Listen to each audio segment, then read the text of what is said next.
We want to talk about what? We want to talk about James Bond. Bond and the Cavaliers. Ready? Yeah. Last year, at the end of the year, we all decided we were going to make a change in how we were doing things and what we were doing. We had done 3 years of original shows, and we wanted to take a complete left turn from what we had done in the past. We had our initial meeting in September, even though probably in the middle of the summer, we talked about looking at some of the new James Bond music that came out with the current, more later movies. And actually it was something that Jim Campbell talked about back in a number of years ago in our program meetings when he was the program coordinator. So we always wanted to look in that direction, and the success of the Winter Garden '83, with a few of us actually remembering that, or some of us being involved in that, we're able to kind of gather our thoughts about it.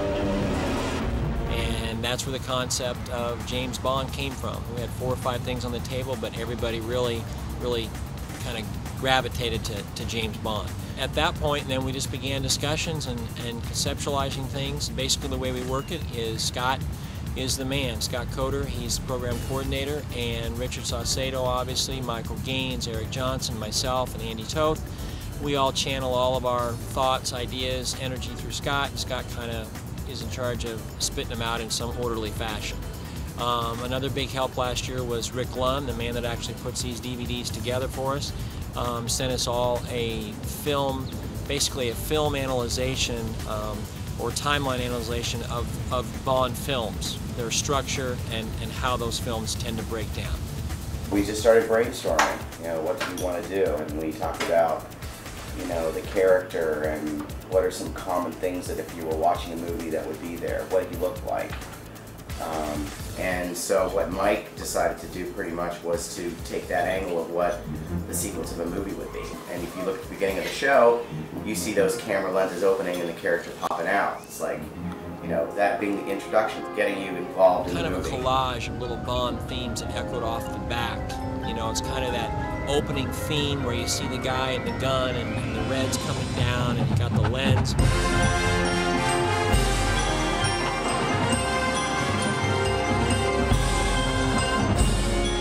Die Another Day was a big catalyst because there were 2 specific pieces on there that we really liked. Hovercraft, which was very aggressive. It was the typical beginning of the movie, James Bond skiing off the ledge, shooting guns with a parachute open, etc., etc. The second production dealt with a chase, because there was always a chase scene. Either Bond was chasing or he was being chased. And you can see the horns doing the chasing, a baritone, a mellophone, and a trumpet all in the middle of that production that, they kind of interact with each other and run and look in between the lines and then the files and stuff and run back.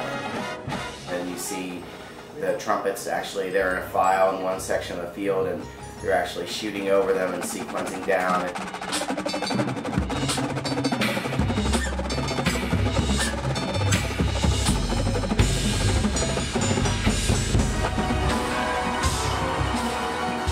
Andy did a really good job at the beginning of the season, educating them about James Bond. I know we all take it for granted that everybody knows, but the only thing we wanted to make sure is that we wanted to portray Bond being very suave and debonair and very sophisticated, very athletic. We talked a lot about the '83 color guard. If you look at the end of the second movement, one of the things that Brubaker did, there was a sculpture of them with a rifle strap swinging in the upside down, and we brought that in there. And it's funny because some of the judges that judged in '83 remember that. After the chase scene, there was a short little interlude with the whistling and the invasion of the percussion through the horn form. The whistling, that was one of those things where Scott was listening to satellite radio and heard some amazing jazz whistling, like improvisation, and he was like, "This is cool. This is great. We need to do this." And there you go. From an outside source, that whistling. Whistling's not a huge component of James Bond. He's not a whistler. All right? but it became a part of a texture or a mood that we were able to establish. That's another example of how this show just kind of kept developing and taking on new aspects, new personas all the time. In a Bond movie, they always go somewhere south. You know, they always go to the Caribbean, or they always go somewhere. So we went to Cuba, actually, which is the third production, and you can see that, you know, we try to portray that with the flags and the martini glasses, and just being able to get a real fun, really good time, kind of. Well, we're at the party, let's dance. A lot of us we were very excited about doing that kind of a tune with the Cavaliers, because that hadn't really been done with the Cavaliers for eons. We're talking early 80s. That was an opportunity for the Corps to just kind of let their hair down, even though they don't have any, so to speak, right? And just play and have a different level of energy, a different type of energy for that style of music. I think it was a great experience for all the musicians, including the brass players, getting to play in that style a little bit more.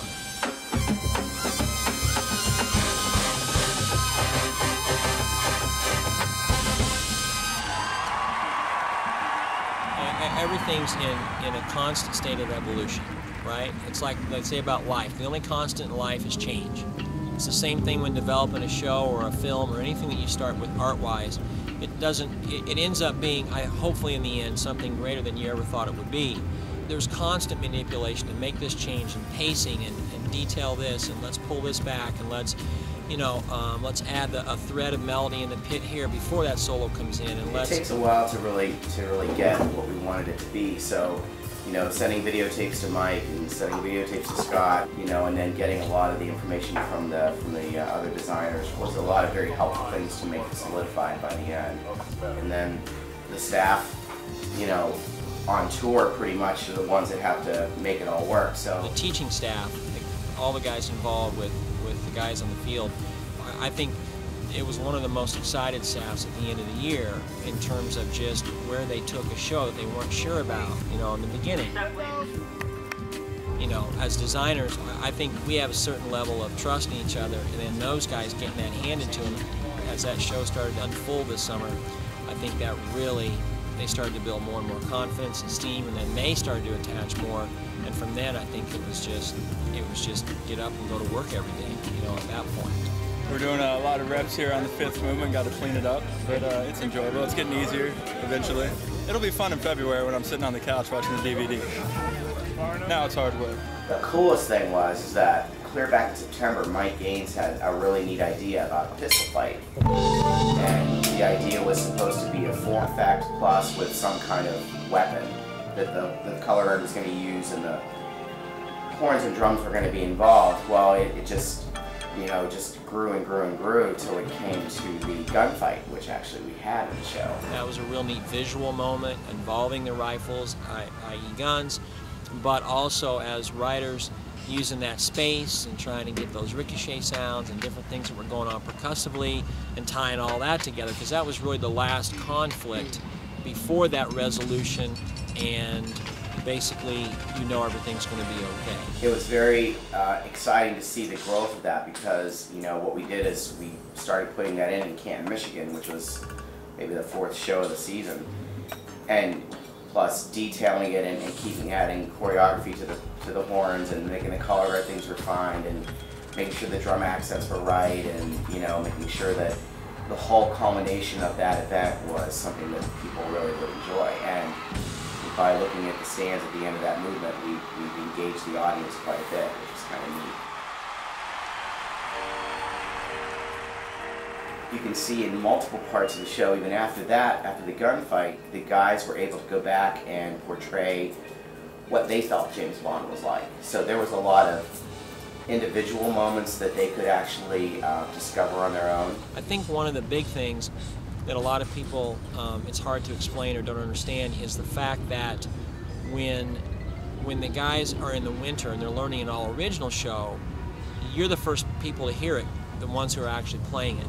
And there's not a huge amount of time to attach and understand the music completely. Even as arrangers and composers, we're learning more about the music all the time, kind of developing a relationship with it.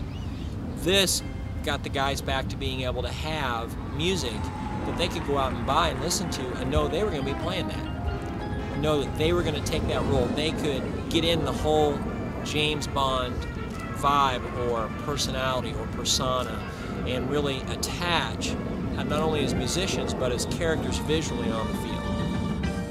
And the end of the show was just a culmination of all the credits, bringing the whole thing back together, and the new ending that Dick wrote and Mike wrote was just fabulous, I think. There's that kind of major kind of thing, the world's going to be okay sort of vibe going there. Showing that James Bond did thrive and become the... Anyway, the world is saved, right? We're okay. That last half is really the roll of credits.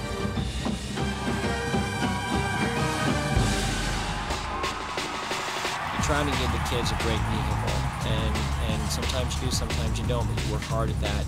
And for us, it's a huge amount of satisfaction to see the guys get to play and perform something that we put together, and to be successful in so many different ways. You know, not just in points. There's so many other forms of success that we focus on. You know, we really focus on what we actually have some kind of control over, or something we can have an effect on, which is what we do every day. And the kids are going to be successful from the experience of the whole thing, and what it is to be a musician, a dancer at times, what it is to be an artist, and the kind of reward you get from expressing yourself in a performance venue, basically.